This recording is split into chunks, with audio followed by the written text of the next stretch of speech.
Shalom Bapak Ibu terkasih di dalam Tuhan Yesus Kristus.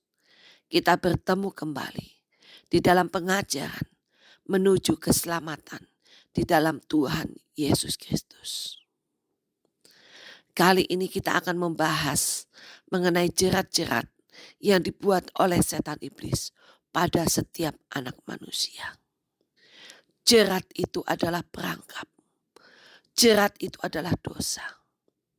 Perangkap atau jebakan yang dibuat dan yang ditebarkan oleh setan iblis pada setiap anak-anak manusia agar jatuh ke dalam dosa. Jerat perangkap ini dipakai untuk menangkap setiap jiwa-jiwa anak manusia agar dia jatuh ke dalam dosa. Dan jerat ini dibuat sedemikian rupa oleh setan iblis, disesuaikan untuk setiap anak-anak manusia. Dimodif, dibentuk jerat ini sedemikian rupa di dalam pikiran, di dalam kehidupan sehari-hari anak-anak manusia.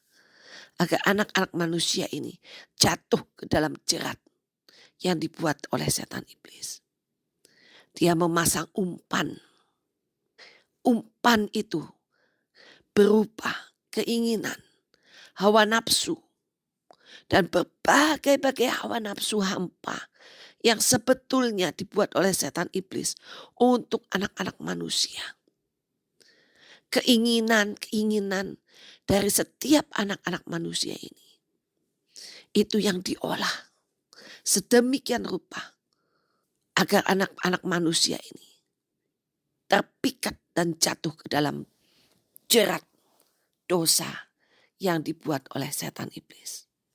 Keinginan menjadi kaya, keinginan akan kekuasaan, keinginan akan kehormatan, keinginan akan hawa nafsu seksual. Itu dipakai sebagai umpan untuk menarik setiap anak-anak manusia. Apabila anak-anak manusia tidak bisa mengendalikan dirinya, maka dia akan tertarik pada umpan itu. Dan ia akan jatuh dalam perangkap. Dan akhirnya dia akan diikat. Dan akhirnya akan dibawa menjadi tawanan oleh setan iblis. Apa bentuk jerat-jerat itu? Dosa-dosa itu. Dalam Alkitab, jerat dosa itu salah satunya dan yang paling sangat susah dilepaskan adalah jerat penyembahan berhala, jerat percinahan, jerat perdukunan. Dan jerat-jerat ini bisa membuahkan sakit penyakit, bahkan sampai membuahkan maut. Jerat-jerat itu banyak sekali ya Bapak Ibu ya. Bukan hanya ini saja, tetapi itu banyak sekali. Ada semuanya di Alkitab. Dan jerat-jerat ini setelah terjerat, ya, itu bisa membuahkan kemiskinan, penderitaan, sakit penyakit, kutuk, dan maut. Kesenangan dari kedagingan yang terus ditimbulkan oleh setan iblis.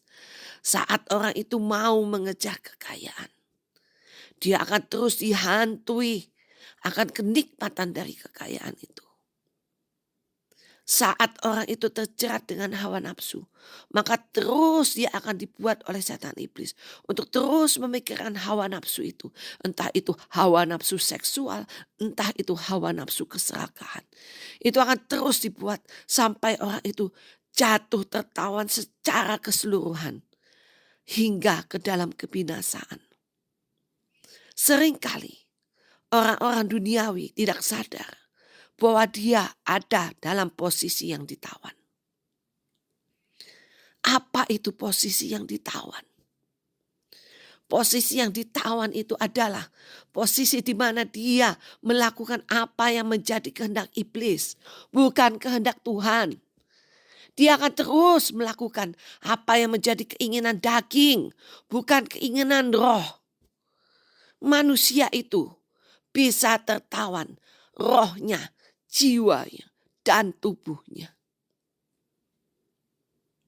Saya akan jabarkan ciri-ciri tawanan ini dari masing-masingnya. Ciri-ciri roh yang ditawan.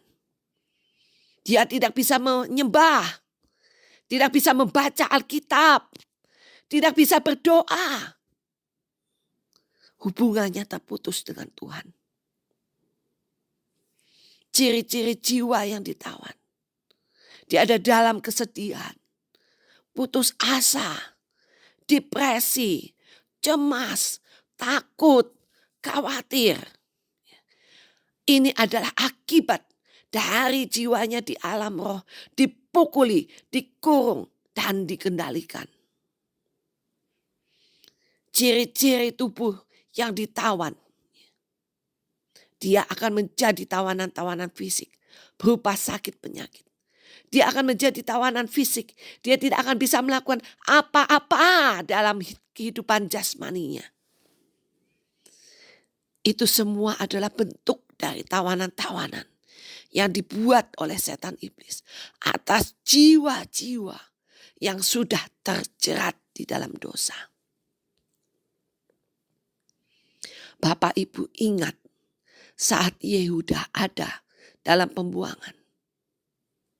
Ya, Bapak ingatkah di dalam kitab Mazmur 137 dikatakan, sebab di sanalah orang-orang yang menawan kita, meminta kepada kita memperdengarkan nyanyian, nyanyikanlah nyanyian bagi Sion. Bagaimana kami menyanyikan nyanyian Tuhan di negeri asing? Ya Bapak Ibu, ya bagaimana orang itu ada di negeri asing. Negeri asing itu menunjukkan bahwa dia ada di dalam tawanan. Saat dia ada di dalam tawanan, dia tidak akan bisa bergembira seperti pada saat dia bebas bisa menyanyikan lagu-lagu pujian bagi Tuhan. Jadi Bapak Ibu, jikalau orang ada di dalam tawanan, di dalam tawanan setan iblis, ya, tubuhnya tidak akan lepas dari ranjang pesakitan. Jiwanya itu akan dipukuli di alam roh. Ya Bapak Ibu, di dalam tawanan setan iblis dia akan dipukuli. Dan rohnya dibuat tidak bisa menyembah. Tidak bisa berteriak kepada Tuhan untuk minta pengampunan dan pembebasan kepada Tuhan. Lalu bagaimana caranya agar orang-orang ini yang sudah ditawan ini bisa dilepaskan? Bagaimana caranya agar setan iblis bisa melepaskan orang-orang yang ditawan ini? Hanya ada satu caranya, yaitu belajar percaya kepada Tuhan dan mau bertobat, menyesali setiap kesalahan-kesalahan yang sudah dilakukan, mau dibentuk, rela, dan banyak-banyak minta ampun kepada Tuhan. Sebab hanya Tuhan yang bisa melepaskan engkau dari tawanan. Hanya Tuhan yang bisa melepaskan engkau daripada jerat setan iblis. Dan hanya berharap kepada Tuhan sajalah maka engkau dapat dilepaskan dari jerat penangkap burung ini. Jerat yang membuat kamu masuk menjadi tawanan. Masuk ke dalam lubang tawanan. Dan menjadi orang hukuman. Sehingga lama-kelamaan membuahkan maut jika kamu tidak segera bertobat. Saya bacakan Yesaya 59 ayat 1-3. Menyadarkan kita bisa lepas dari jerat ini. Coba kita baca. Yesaya 59 ayat 1-3. Sesungguhnya tangan Tuhan tidak kurang panjang untuk menyelamatkan. Dan pendengarannya tidak kurang tajam untuk mendengar.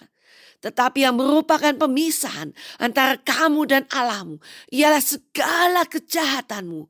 Dan yang membuat dia menyembunyikan diri terhadap kamu. Sehingga ia tidak mendengar. Ialah segala dosamu. Sebab tanganmu cemar oleh darah dan jarimu. Oleh kejahatan. Mulutmu mengucapkan dusta. Lidahmu menyebut-nyebut kecurangan. Bapak Ibu, bahwa Tuhan itu Maha Pengampun, Maha Penyayang. Asal kita mau benar-benar bertobat dengan sungguh-sungguh, maka Tuhan akan mengulurkan tangannya untuk membukakan engkau dari jerat-jerat, dari tawanan-tawanan setan iblis yang dilakukannya terhadapmu. Demikianlah Bapak Ibu. Bapak Ibu harus menyadari bahwa setiap jerat itu memang dipasang oleh setan iblis untuk membawa Bapak Ibu jatuh ke dalam dosa. Dan apabila Bapak Ibu sudah melakukan dosa, minta ampun. Segeralah minta ampun pada Tuhan. Jikalau kamu tidak bisa, tapi kamu mau untuk mengampuni dan diampuni, kamu bisa datang kepada hamba Tuhan yang benar untuk minta didoakan pelepasan. Hamba Tuhan yang benar, yang kudus, yang berkenan pada Tuhan. Agar permohonanmu itu dibawa, dihantarkan kepada Tuhan. Tapi segala sesuatu Tuhan tahu hatimu paling dalam. Kalau engkau benar-benar bertobat, maka Tuhan akan mengampuni kamu dan akan melepaskanmu dari jerat-jerat itu. Karena itu, percayalah pada Tuhan dan bertobatlah. Demikianlah Bapak Ibu penjelasan saya. Semoga ini dapat membantu Bapak Ibu semuanya. Dan Tuhan Yesus Kristus memberkati. Shalom.